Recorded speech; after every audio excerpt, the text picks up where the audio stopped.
DNA में मणिपुर के खतरनाक हालातों की तस्वीर दिखाते हैं आपको।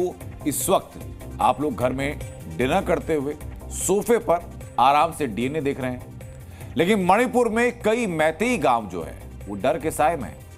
और वजह यह कि उनके ऊपर हमास जैसे रॉकेट से हमले किए जा रहे हैं। फिलिस्तीनी आतंकी संगठन हमास जिस तरह से इजराइल पर रॉकेट दागता है, ठीक वैसे ही मणिपुर में कुकी आतंकी मैतेई गांव पर लॉन्ग रेंज रॉकेट से हमला कर रहे हैं। सवाल ये कि आतंकियों के पास इतने हाईटेक और खतरनाक हथियार कहां से आए, और डर ये कि इन पर काबू कैसे पाया जाए।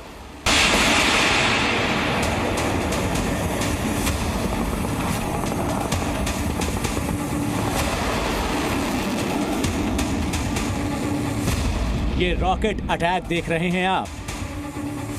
दावा है कि ये कुकी आतंकी है और इनके पास अब घातक हथियार आ चुके हैं।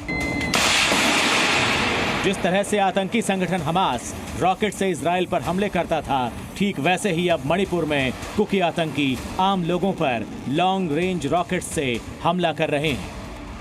कल कुकी आतंकियों ने मणिपुर के पूर्व मुख्यमंत्री मेरम्बम कोइरेंग के घर पर रॉकेट से हमला किया था। ये एक घातक हमला था जिसमें एक बुजुर्ग की मौत हो गई और 5 लोग घायल हुए। मणिपुर पुलिस का दावा है कि यह हमला करीब 4 किलोमीटर दूरी से लॉन्ग रेंज रॉकेट के जरिए किया गया था। Yesterday,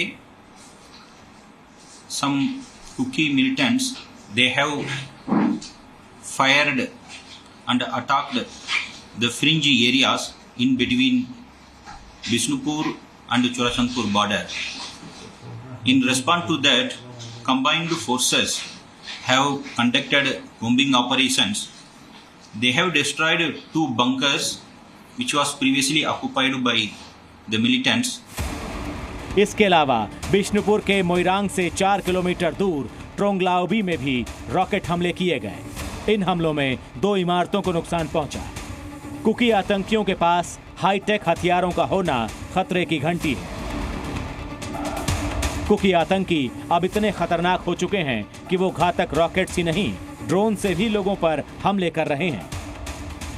अभी कुछ दिन पहले कुकी आतंकियों ने ड्रोन के जरिए हमले किए थे।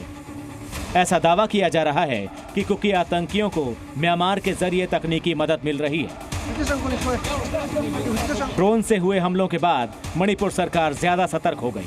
अब पहली बार मणिपुर में एंटी ड्रोन मशीन गन्स का इस्तेमाल किया जाएगा। इसके लिए केंद्र से मंजूरी ले ली गई है। पिछले 1 हफ्ते में कुकी आतंकियों की ओर से 2 ड्रोन हमले किए गए थे। इसी खतरे को देखते हुए ये फैसला लिया गया।